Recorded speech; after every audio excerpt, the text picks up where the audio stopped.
Year 1994 عاشر عظیم نے پاکستان ٹیلی vision کے لیے ایک ایسا ڈرامہ لکھا جس نے پاکستانی ڈرامہ انڈسٹری کو ہلا کر رکھ دیا۔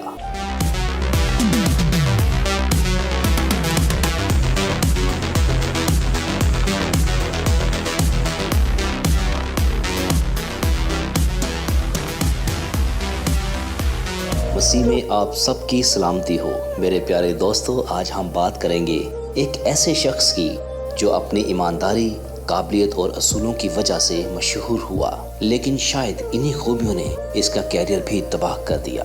یہ عاشر عظیم کی کہانی ہے، ایک لکھاری، ڈائریکٹر، افسر اور آخر میں ایک ہار نہ ماننے والا انسان۔ عاشر عظیم کا تعلق کوئٹہ سے ہے، وہیں سے انہوں نے ابتدائی تعلیم حاصل کی اور پھر اعلیٰ تعلیم کے لیے وہ پاکستان کے بہترین اداروں میں گئے۔ ان کے والد پاک آرمی میں تھے، جو بچپن سے ہی ایک نظم و ضبط والا ماحول تھا۔ ان کا رجحان ہمیشہ پڑھائی، مشاہدے اور لکھنے کی طرف رہا، جو آگے جا کر ان کے تخلیقی کاموں میں صاف نظر آیا۔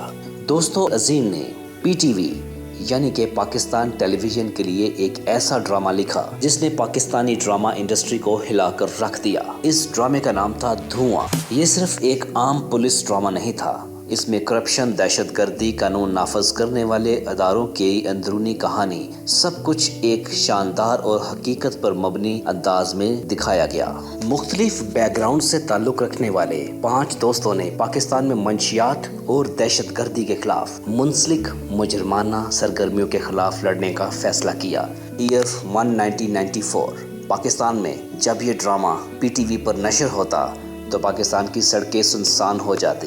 دوستوں، دکھایا گیا ہے کہ دھواں ڈرامے میں مختلف بیک گراؤنڈ سے تعلق رکھنے والے 5 دوستوں نے پاکستان میں منشیات کے استعمال اور دہشت گردی کے منسلک مجرمانہ سرگرمیوں کے خلاف لڑنے کا فیصلہ کیا۔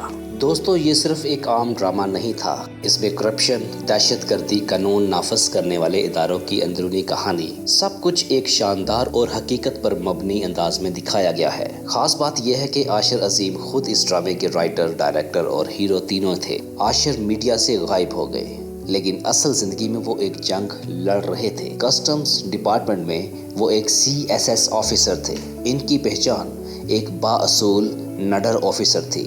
انہوں نے سرکاری نظام میں موجود کرپشن کے خلاف آواز اٹھائی اور یہاں تک کہ خود ایک آن لائن سسٹم بنایا جن کا مقصد تھا کسٹمز کلیئرنس۔ کسٹمز کلیئرنس میں شفافیت لانا بغیر کسی رشوت یا سفارش کے۔ یہ سسٹم عاشر نے خود ڈیزائن کیا اور بغیر کوئی اضافی معاوضہ لیے حکومت کو دیا۔ لیکن سسٹم کی ایک سب سے بڑی خامی تھی، یہ طاقتور مافیا کے مفاد کے خلاف تھا۔ لیکن نتیجہ کیا نکلا؟ عاشر عظیم کو سائیڈ لائن کر دیا گیا اور پھر وہ اپنی نوکری سے الگ ہو گئے۔ سچ بولنے کی ایک اور کوشش کے ساتھ عاشر عظیم ایک بار پھر منظر عام پر آئے، جی ہاں، 2016 میں مالک فلم کے ساتھ۔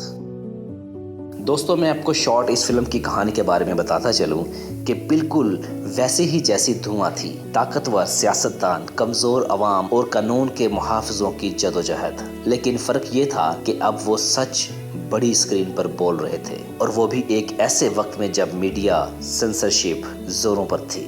مالک نے ریلیز ہوتے ہی دھوم مچا دی، لیکن پھر اچانک پابندی لگا دی گئی۔ جی ہاں، فلم بین کر دی گئی۔ عاشر کی ذاتی جمع پونجی، سالوں کی محنت، سب ختم ہو گئی۔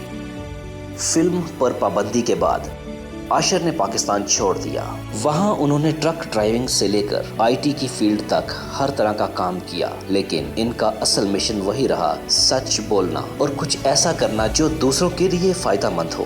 YouTube پر ان کا ایک چینل ہے جہاں پر وہ سچائی بیان کرتے ہیں۔ وہ سچائی، سسٹم، اصلاحات اور ذمہ داری جیسے موضوعات پر بات کرتے ہیں۔ وہی انداز اور وہی جذبہ، بس پلیٹ فارم بدل گیا ہے۔ عاشر عظیم کی کہانی ہمیں ایک بہت بڑا سبق دیتی ہے کہ اگر آپ اصولوں پر چلتے ہیں تو ہو سکتا ہے دنیا آپ کا ساتھ نہ دے، لیکن وقت کے ساتھ سچائی خود اپنا مقام بنا لیتی ہے۔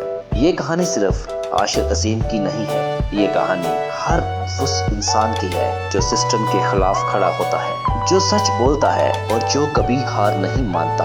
اگر آپ کو عاشر عظیم کی کہانی متاثر کن لگی ہو تو ویڈیو کو لائک کریں، کمنٹس میں اپنی رائے دیں اور چینل کو سبسکرائب ضرور کریں۔ ملتے ہیں اگلی ویڈیو میں، تب تک کے لیے خدا حافظ۔